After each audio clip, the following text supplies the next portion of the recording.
Hello everyone, I am doctor Kanishka Kaushik. Welcome you all on topper stop. So freedom struggle जो हमारा modern India EPFO में पूछा गया, उसमें ये नेक्स्ट वीडियो है जिसमें हम डिस्कस करेंगे governor general of India, Bengal के, और जो वाइसरॉयज थे, जो ब्यूरोक्रेट्स थे जिनके थ्रू हमारी इंडिया को रेगुलेट किया जाता था, उन सब के बारे में डिटेल में सारी चीज़ें पढ़ेंगे।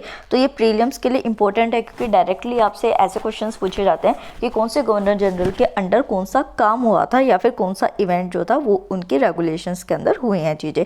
तो इस वजह से वीडियो इंपॉर्टेंट है, तो इसको एंड तक देखिएगा। सबसे पहले शुरुआत करते हैं जस्ट एक इंट्रोडक्टरी चीज़ की, क्या था फ्रीडम स्ट्रगल। तो देखिए, जो ब्रिटिश रूल स्टार्ट हुआ था वो एज एन ट्रेडिंग यूनिट शुरू हुआ था, सबको पता है, ठीक है। किस तरीके से हुआ था कि जो क्वीन एलिजाबेथ है, 31 दिसंबर 1600 ने उनको एक रॉयल चार्टर इशू किया गया था कि आप जो है इंडिया में जाके ट्रेड कर सकते हैं, ठीक है। और यही टाइम था कि इसके बाद 3 सेंचुरीज तक जो है एक टाइम पीरियड में जो ब्रिटिशर्स हैं उन्होंने, तो एक सिंपल ट्रेडिंग पावर किस तरीके से एक पावरफुल कंट्री बनी, उसके पीछे जो था सारा पार्ट ब्यूरोक्रेट्स का था। एक फ्रेज जो था वो ब्रिटेन पावर के लिए बोला जाता था कि the empire on which the sun never sets, मतलब कि एक ऐसा एम्पायर है ब्रिटेन एम्पायर जिसपे कि कभी सूरज डूबता नहीं है, मतलब उसका सूरज हमेशा उदय रहता है। तो उसी के साथ जो है अब हम अपने प्रीलिम्स पॉइंट को डिस्कस करते हैं, फैक्ट्स को शुरू करते हैं। सबसे पहले ये देखिए कि जो गवर्नर जनरल ऑफ बंगाल की पोस्ट थी वो कब तक रही थी, 1773 से 1833 तक रही थी। इसमें ईस्ट इंडिया कंपनी जब वो इंडिया में आई थी और बंगाल को जब उन्होंने कंट्रोल करना शुरू किया था तो उसको एक पोस्ट का नाम दिया गया था, that is governor general of Bengal. यहाँ पे आपको याद रखना है कि जो फर्स्ट गवर्नर बंगाल के थे, अब एक चीज याद रखनी है, मैं जो अभी आपको पॉइंट बता रही हूँ वो गवर्नर जनरल नहीं बता रही हूँ, खाली गवर्नर बता रही हूँ, ठीक है। गवर्नर जनरल जो बने थे वो अलग पर्सन थे। तो जो फर्स्ट गवर्नर थे, खाली गवर्नर थे बंगाल के, वो थे रॉबर्ट क्लाइव। तो इस तरीके से यूपीएससी में भी आपको थोड़ा ट्रिक करके पूछ ले तो आपको याद रखना चाहिए, ठीक है। नेक्स्ट देखते हैं कि जब रेगुलेटिंग एक्ट 1773 की पास हुई तो उसके बाद जो है गवर्नर ऑफ बंगाल की जो पोस्ट थी, जो एक टाइटल था, उसको कन्वर्ट कर दिया गया था गवर्नर जनरल ऑफ बंगाल के अंदर। और जो हमने गवर्नर ऑफ बंगाल फर्स्ट आपको बताए थे रॉबर्ट क्लाइव, उनकी जगह जो governor general of Bengal first बने थे वो बने थे वॉरेन हेस्टिंग। तो ये दोनों ही नाम जो है आपको यहाँ पे याद रखने हैं। उसी के साथ ये जो एक्ट थी उसने ये कहा था कि जो गवर्नर जनरल ऑफ बंगाल होगा वो मद्रास और बॉम्बे के भी जो गवर्नर्स होंगे या फिर जो एरिया होगा उनको रेगुलेट करेगा। ये डिटेल में मैं आपको पढ़ा चुकी हूँ, ठीक है, तो अभी जरूरी नहीं है।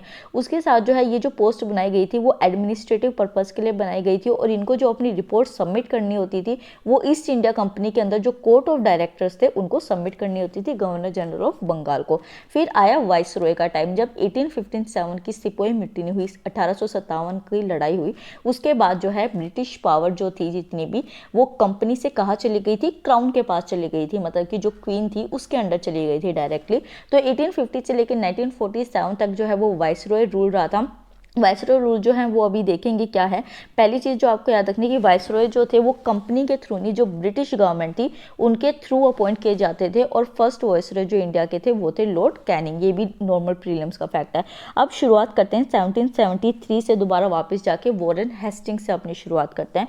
तो देखिए, जो रेगुलेटिंग एक्ट 1773 का आया था और रेगुलेटिंग एक्ट ऑफ 1773 थी, उसके अंदर कुछ डिफेक्ट्स रह गए थे क्योंकि फर्स्ट टाइम ऐसी कोई एक्ट लाई गई थी। तो होता है कि फर्स्ट टाइम में गलतियां होती है, तो उसको रेक्टिफाई करने के लिए पिट्स इंडिया एक्ट 1784 की आई थी। इसके अंडर किसके अंदर आई थी, वॉरेन हेस्टिंग के अंदर आई थी। मतलब 1773 से 1785 के बीच में जितनी भी चीजें हुई वो वॉरेन हेस्टिंग के अंदर हुई। फिर जो रोहिलास के साथ वॉर हुई थी वो भी वॉरेन हेस्टिंग की हुई थी 1774 के अंदर। यहाँ पे आपको याद रखना है, मैंने आपको हिस्ट्री में भी स्टार्टिंग में बताई थी ये चीज़ें। और ये वाला जो है ना पिट्स वाला, ये आप पॉलिटी की प्लेलिस्ट में जाएंगे तो आपको मिल जाएगा। प्रॉपर फर्स्ट चैप्टर मैंने अच्छे से डिस्क्राइब कर रखा है, इस वजह से मैं अभी इसको डिटेल में नहीं बता रही हूँ आपको। तो यहाँ पे आपको एक चीज़ याद रखनी है कि मैंने आपको मैप के थ्रू इस चीज़ को समझाया था कि देखिए यहाँ पे जो मराठा है वो थोड़ा ऊपर आता है, ठीक है। मराठा मतलब कि बॉम्बे हुआ करता था उस टाइम में, और जो मैसूर हुआ करता था वो इधर नीचे आता था। तो आप वॉरेन हेस्टिंग की लड़ाइयों को कैसे याद करेंगे कि जो फर्स्ट मराठा वॉर हुई थी वो वॉरेन हेस्टिंग के टाइम में हुई थी, और ये पहले नंबर पे हो गई ना, तो दूसरे नंबर पे क्या हो गया, मैसूर आ गया नीचे आके। तो जो सेकंड मैसूर वॉर हुई थी वो वॉरेन हेस्टिंग के अंदर हुई थी। तो इस तरीके से, क्योंकि टफ है ना थोड़े से फैक्ट्स, तो यहाँ पे फर्स्ट मराठा वॉर इनके अंदर और जो सेकंड मैसूर वॉर हुई थी वो वॉरेन हेस्टिंग के अंदर आई थी। नेक्स्ट आते हैं लॉर्ड कॉर्नवालिस को। लॉर्ड कॉर्नवालिस जो थे वो बहुत ज़्यादा इंपॉर्टेंट में थे, मतलब कि, और अभी हम इंपॉर्टेंस को ही डिस्कस करें तो 1786 से लेके 1793 तक इनका जो था वो रूल रहा था। थर्ड मैसूर वॉर जो हुई थी और जो ट्रीटी ऑफ सेरिंगापट्टनम हुई थी, मतलब ट्रीटी ऑफ सेरिंगापट्टनम किसके साथ हुई थी? टीपू सुल्तान के साथ, जो ब्रिटिशर्स की साइन हुई थी थर्ड मैसूर वॉर के बाद, जिसमें कि टीपू सुल्तान की डेथ भी हो गई थी, लॉर्ड कॉर्नवालिस के अंदर हुई। उसी के साथ जो है इन्होंने एक कॉर्नवालिस कोड दिया था, इसको भी मैं डिटेल में बता चुकी हूँ। परमानेंट सेटलमेंट सिस्टम जो बंगाल का आया था 1793 में, वो इनके अंडर आया था। फिर आए लॉर्ड वेलेस्ली, जो लॉर्ड मतलब कि कॉर्नवालिस है, उनके बारे में मैं हिस्ट्री की वीडियोज़ में पूरा एक डिटेल में कवर कर चुकी हूँ, तो इस वजह मैं अगेन इसको नहीं बता रही हूँ। नेक्स्ट आता है लॉर्ड वेलेस्ली। तो लॉर्ड वेलेस्ली जो थे वो 1798 से 1805 के अंडर रहे थे। जो सब्सिडरी अलायंस का सिस्टम स्टेट्स के ऊपर लगाया गया था कि उनको अनेक्स कर लिया जाता था और अपने जो ट्रूप्स है वो वहाँ पे लगा दिए जाते थे, वो लॉर्ड वेलेस्ली ने ही शुरू किए थे। उसी के साथ जो फोर्थ मैसूर वॉर हुई है उसके अंदर हुई लॉर्ड वेलेस्ली के अंदर। जो सेकंड मराठा वॉर हुई थी वो लॉर्ड वेलेस्ली के अंदर हुई थी। तो आप ये देखिए कि दो जो गवर्नर जनरल आ चुके थे उनके बीच में मैसूर वॉर्स तो टोटल 4 हो चुकी थी, बट मराठा की वॉर कितनी हुई थी? अभी तक 2 ही हुई थी, इतने सारे गवर्नर जनरल्स के गैप में भी। फिर आता है लॉर्ड मिंटो वन।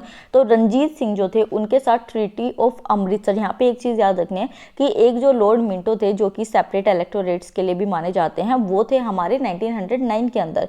उनको नॉर्मली एक मिंटो नाम दिया गया था और यहाँ पे लॉर्ड मिंटो वन दिया गया है, तो ये देख लीजिएगा कि 1 या 2 वहाँ पे मेंशन है या नहीं है। तो ट्रीटी ऑफ अमृतसर जो रंजीत सिंह के साथ 1809 के अंदर हुई थी वो लॉर्ड मिंटो के थ्रू हुई थी। नेक्स्ट आता है लॉर्ड हेस्टिंग जो कि 1813 से 1823 के बीच में रहे थे।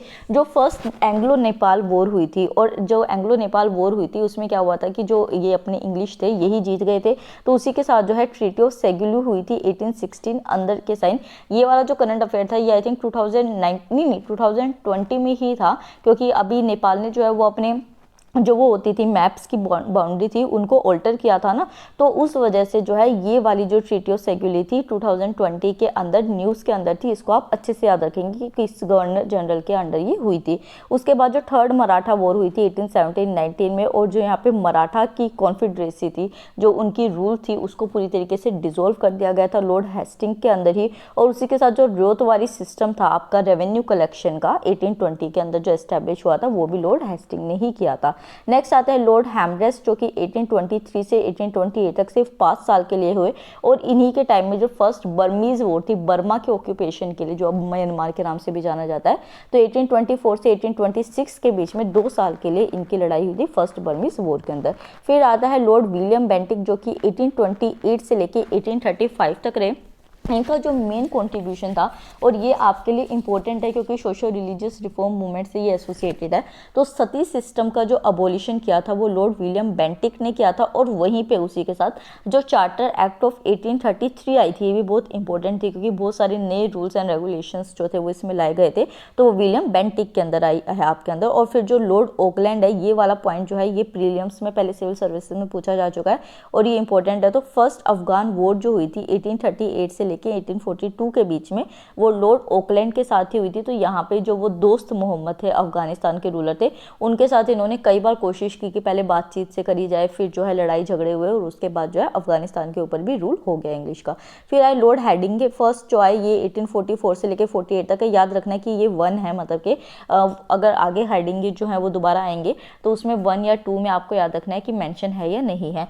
फर्स्ट एंग्लो सिख वॉर जो हुई थी, और फर्स्ट एंग्लो सिख वॉर के बाद ट्रीटी ऑफ लाहौर हुई थी, और ट्रीटी ऑफ लाहौर क्या थी, एक तरीके से बहुत ज़्यादा ह्यूमिलिएटिंग लगी थी सिक्स को, और दोबारा जो है उन्होंने फिर इंग्लिश जो लोग थे उनके साथ लड़ाइयाँ शुरू की थी। तो फर्स्ट एंग्लो सिख वॉर और उसके साथ ट्रीटी ऑफ लाहौर जो है वो लॉर्ड हेडिंगे के अंडर हुई। उसी के साथ जो सोशल एक और रिफॉर्म आया, डेट इज़ फीमेल इन्फेंटिसाइड का जो अबोलिशन किया जाता था, उनको मारा जाता था, फीमेल इन्फेंट्स जो हुआ करती थी, बच्चियाँ जो हुआ करती थी, उसके ऊपर भी जो रोक लगाई गई थी वो इन्हीं के थ्रू लगाई गई थी। फिर आए लॉर्ड डलहौजी। डलहौजी जो है वो बहुत इंपॉर्टेंट और इनसे रिलेटेड क्वेश्चन आते हैं। तो देखिए यहाँ पे लॉर्ड हेडिंगे के अंदर मैंने क्या बताया कि ट्रीटी ऑफ लाहौर जो थी वो बहुत ह्यूमिलेटिंग लगी थी फर्स्ट एंग्लो सिख वॉर के बाद। तो दोबारा जो सिख्स थे उन्होंने अटैक कर दिया था ब्रिटिशर्स के ऊपर। तो सेकंड एंग्लो सिख वॉर जो हुई थी 1848 से 49 के बीच में, वो लॉर्ड डलहौजी के अंदर हुई थी। उसी के साथ जब बर्मा के ऊपर अटैक किया गया था, जो अपर बर्मा था उसको अनेक्स कर लिया गया था, बट इसी चीज़ को एक्सटेंड किया गया और जो लोअर बर्मा था उसको भी 1852 के अंदर अनेक्स कर दिया गया था, क्योंकि वहाँ पे बहुत सारे रिच फॉरेस्ट के जो सोर्सेज थे, मतलब बहुत सारा टिम्बर वहाँ से मिलता था। तो जो ब्रिटिश गवर्नमेंट थी उसको बहुत अपना प्रॉफिट वहाँ पे दिखाई दे रहा था कि हम खाली अपर बर्मा को ऑक्यूपाई करके नहीं चल सकते, तो उन्होंने लोअर बर्मा को भी ऑक्यूपाई कर दिया था। फिर जो डॉक्ट्राइन ऑफ लैप्स का इंट्रोडक्शन हुआ था, पता ही होगा सबको सिंपल सी, कि अगर कोई राजा है उसका अपना खुद का बेटा या बच्चा नहीं है, तो वो अगर किसी बच्चन को अडॉप्ट करता है तो वो उसको लीगल हायर नहीं माना जाएगा उस बच्चे को, और जो ऑक्यूपेंसी होगी वो सारी की सारी अब ब्रिटिशर्स की हो जाएगी, मतलब वो जो स्टेट है वो ब्रिटिशर्स के अंडर चला जाएगा। फिर जो वुड डिस्पैच आया था 1854 का, आपके एजुकेशन सिस्टम से रिलेटेड, वो लॉर्ड डलहौजी का हो गया। फर्स्ट रेलवे जो बनाई गई थी बॉम्बे से थाने के बीच में 1853 के टाइम पीरियड में, वो भी लॉर्ड डलहौजी का ही काम था। उसी के साथ जो है इन्होंने एक एस्टेब्लिशमेंट किया था PWD डिपार्टमेंट का, ये भी आपको याद रखना है। नेक्स्ट आता है लॉर्ड कैनिंग, जो कि 1856 से 1862 के लिए रहे थे। तो इन्हीं के टाइम में जो है वो रिवोल्ट ऑफ 1857 हुआ था। ये पहले गवर्नर जनरल थे और इन्हीं के टाइम पीरियड में जब रिवोल्ट ऑफ 1857 हुआ तो इनको जो है वॉइसरॉय बना दिया गया था। तो ये फर्स्ट वॉइसरॉय थे जो कि ब्रिटिशर्स के थ्रू अपॉइंट किए गए थे। इनका जो मेन काम था वो ये था उस टाइम में कि जो लोग हैं इंडियंस हैं उनके साथ अब मिलजुल के रह जाए और उनके भी ओपिनियंस लिए जाए। तो उसी के साथ जो है इन्होंने एक कोलकाता, मद्रास और बॉम्बे के अंदर 3 यूनिवर्सिटीज़ को एस्टैब्लिश किया था 1857 के अंदर। उसी के साथ जो ईस्ट इंडिया कंपनी की पावर्स थी, कंट्रोल था इंडिया के ऊपर, उसको अबोलिश कर दिया गया था और क्राउन जो थी, गवर्नमेंट ऑफ इंडिया एक्ट 1858 के अंदर जो है क्राउन के पास सारा कंट्रोल चला गया था। उसी के बाद जो है कुछ 1858 की एक्ट के अंदर रेक्टिफिकेशन करने के लिए इंडियन काउंसिल एक्ट 1861 आई, जो भी लॉर्ड कैनिंग के अंदर थी। फिर आए लॉर्ड लेटोन, जो कि 1876 से 1880 के टाइम पीरियड में आए। जो मोस्ट फेमस है द वर्नैकुलर प्रेस एक्ट 1878 की, वो इन्हीं के टाइम में आई थी। इसमें स्पेसिफिकली क्या था कि जो लोकल न्यूज़पेपर्स हुआ करते थे, अगर वो गवर्नमेंट के अगेंस्ट कुछ लिखेंगे तो उनके ऊपर बैन लगा दिया जाता था। तो द वर्नैकुलर प्रेस एक्ट 1878 वो हुआ। फिर आर्म्स एक्ट जो 1878 थे, आर्म्स एक्ट में क्या कहा गया था कि जो इंडियंस होंगे वो अपने पास कोई भी आर्म्स नहीं रख सकते, मतलब कोई भी हथियार नहीं रख सकते हैं, ब्रिटिशर्स रख सकते हैं। तो इस चीज़ के अगेंस्ट भी बोला गया था कि यार अपनी प्रोटेक्शन के लिए तो हम रख ही सकते हैं ना। तो आर्म्स एक्ट 1878 लॉर्ड लेटोन के अंदर आया। फिर जो सेकंड अफगान वॉर हुई, जो मतलब कि दोस्त मोहम्मद को हटा के जो है किसी और राजा को वहाँ पे रूलर को बिठा दिया गया था, उसको मैं डिटेल में बता दूंगी आपको। तो वहाँ पे बिठा दिया गया था, तो उसके अगेंस्ट जो अफगानीज थे उन्होंने रिवोल्ट कर दिया था कि हम इस राजा को एक्सेप्ट नहीं करेंगे। तो उस टाइम सेकंड अफगान वॉर हुई थी। फिर जो क्वीन विक्टोरिया को एक टाइटल दिया गया था केसरे हिंद का, क्वीन एम्प्रेस ऑफ इंडिया का, वो भी इन्हीं के रूल के अंदर दिया गया। फिर आए लॉर्ड रायपन, जो कि 1880 से 1884 के बीच में रहे। तो देखिए जो वर्नैकुलर प्रेस एक्ट लॉर्ड रायपन के टाइम में लाई गई थी वो सही नहीं थी, बहुत सारे प्रोटेस्ट हुए, तो उसको हटाया किसके थ्रू गया था, लॉर्ड रायपन के थ्रू हटाया गया था। और जो फर्स्ट फैक्ट्री एक्ट आई थी, तो आप ये समझिए कि ये कितना इंपॉर्टेंट हो गया ये वाला पॉइंट आपके लिए, कि जो फर्स्ट फैक्ट्री एक्ट 1881 की आई थी वो भी इन्हीं के अंडर आई थी। और उसी के साथ जो एक लोकल सेल्फ गवर्नमेंट की डिमांड हुई थी और उसके ऊपर रेजोल्यूशन पास किया गया था गवर्नमेंट का, वो इन्हीं के अंडर किया गया।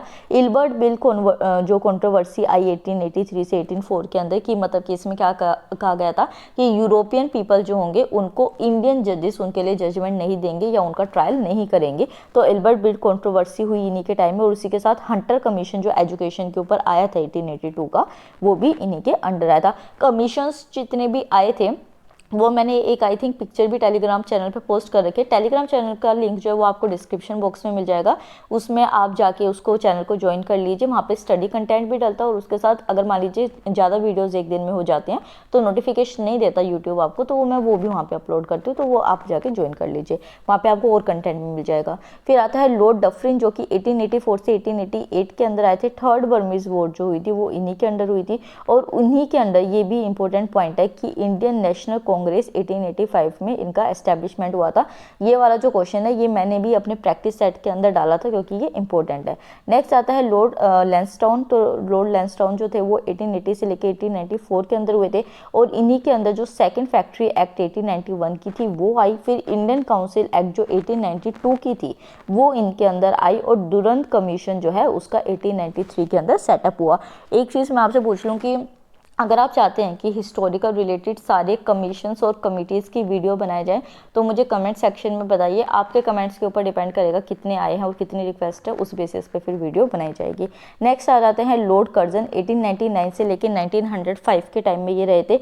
पुलिस कमीशन जो सबसे पहले सेटअप किया गया था वो इन्हीं के टाइम में किया गया था। उसी के साथ इन्होंने देखिए बहुत सारे काम किए थे, तो ये बहुत इंपॉर्टेंट पर्सनैलिटी है। यूनिवर्सिटी कमीशन को 1902 के अंदर ये लेके आए। उसी के साथ इंडियन यूनिवर्सिटीज़ एक्ट जो थी, जिसके आगे यूनिवर्सिटीज़ को रेगुलेट किया जाएगा और किस तरीके से एस्टेब्लिश किया जाएगा, वो लाए गए। पार्टीशन ऑफ बंगाल जो सबसे बड़ा था, स्वदेशी मूवमेंट की शुरुआत ही यहीं से हुई थी, तो वो लॉर्ड कर्जन के अंदर हुआ। फिर आया लॉर्ड मिंटो सेकंड जो कि 1905 से लेकर 1910 के लिए थी।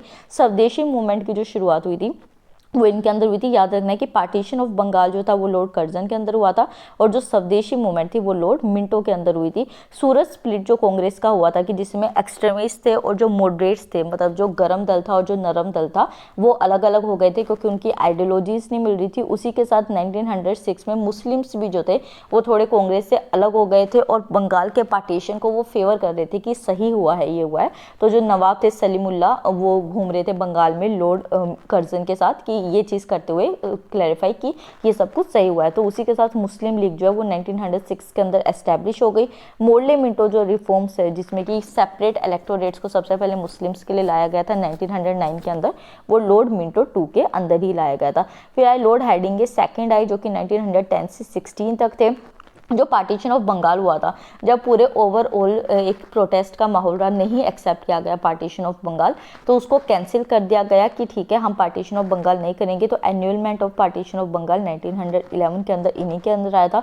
उसी के साथ कलकत्ता में जो पहले कैपिटल मानी जाती थी ब्रिटिशर्स की, उसको शिफ्ट कर दिया गया था दिल्ली के अंदर 1911 के अंदर। हिंदू महासभा का, जैसे कि मुस्लिम लीग का 1906 में हुआ, तो 1915 में एक आ गया कि एक हिंदू महासभा की भी जरूरत है, तो उसका एस्टेब्लिशमेंट फिर हो गया।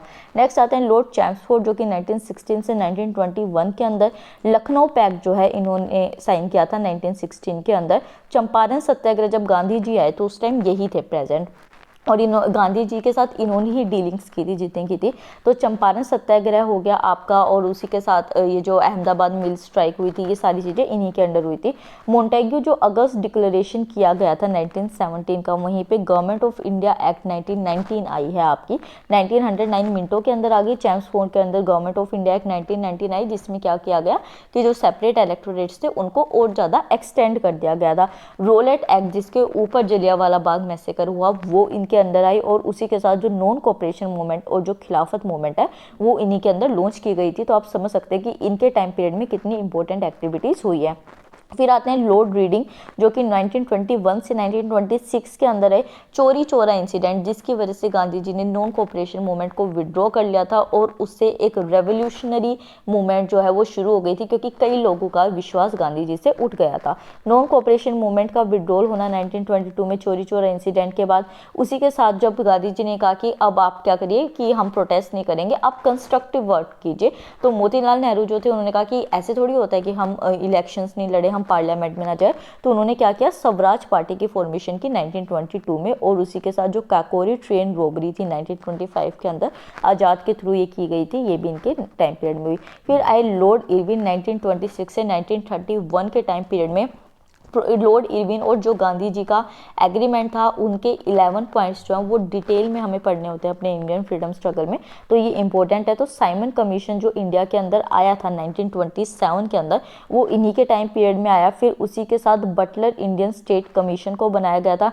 नेहरू रिपोर्ट जब जो लॉर्ड इरविन थे उस टाइम में राउंड टेबल कॉन्फ्रेंस में जब ये लोग गए, तो वहाँ पे ये कह दिया गया कि मतलब नहीं, उन्होंने स्पेसिफिकली जो साइमन कमीशन बनाया गया तो उसका ये जो था व्यू दिया गया कि ये जो इंडियंस है ये लायक ही नहीं है अपने लिए रूल्स रेगुलेशंस बनाने के लिए, कॉन्स्टिट्यूशन बनाने के लिए।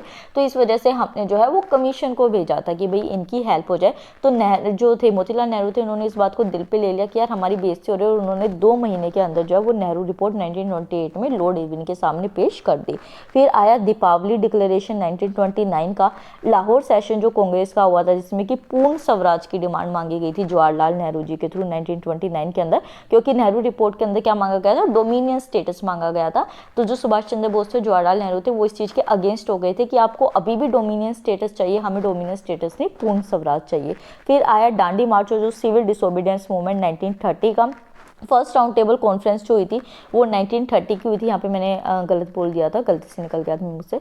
और फिर गांधी इरविन एक्ट जो 1931 हुआ था उसके 11 पॉइंट, और उसी के साथ जो भगत सिंह को फांसी हुई थी उस टाइम पीरियड में इरविन जो थे उन्होंने ही ये बात नहीं मानी थी, गांधी जी ने इतना रिक्वेस्ट भी नहीं किया था उनकी फांसी रुकवाने के लिए और उनको फांसी हो गई थी। नेक्स्ट आता है लॉर्ड विलिंगटन जो 1931 से लेकर 1936 के अंदर जो कम्युनल अवार्ड्स 1932 के अंदर गए थे, जिसकी वजह से पूना पैक्ट हुआ था। मतलब कि ये कह दिया गया कि मुस्लिम क्रिश्चियंस वगैरह के लिए तो अलग से इलेक्टोरेट्स हो ही रहे हैं, अब हम हिंदूज में भी डिवाइड करेंगे और डिप्रेस क्लासेस जो हैं उनके भी सेपरेट इलेक्टोरेट्स होंगे। Doctor B R. अम्बेडकर जी जो थे उन्होंने इस चीज़ के ऊपर कम्युनल अवार्ड्स के लिए वो गए थे सेकेंड राउंड टेबल कॉन्फ्रेंस में। तो जब इस चीज़ के लिए गांधी जी ने फिर फास्टिंग शुरू कर दी और बी.आर. अम्बेडकर जी और गांधी जी के बीच में पूना पैक्ट हुआ 1932 के अंदर यरवदा जेल के अंदर।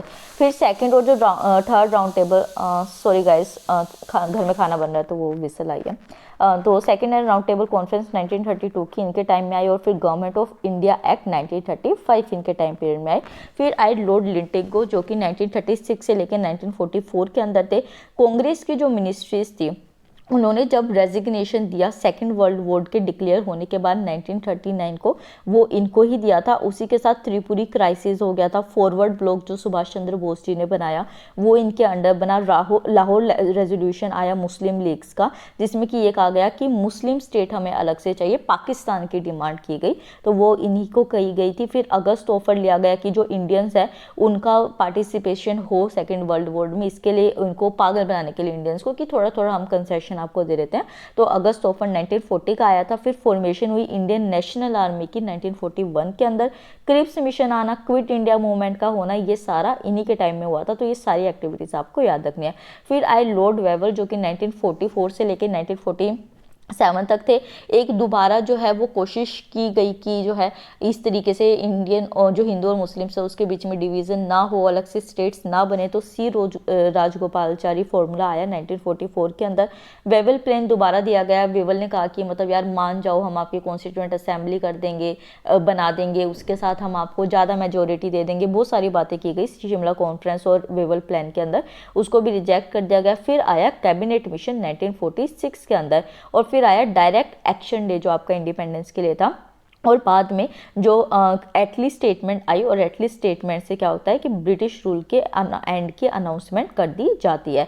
फिर लास्ट में आते हैं लॉर्ड माउंटबेटन जो कि 1947 से 48 के टाइम पीरियड में रहे।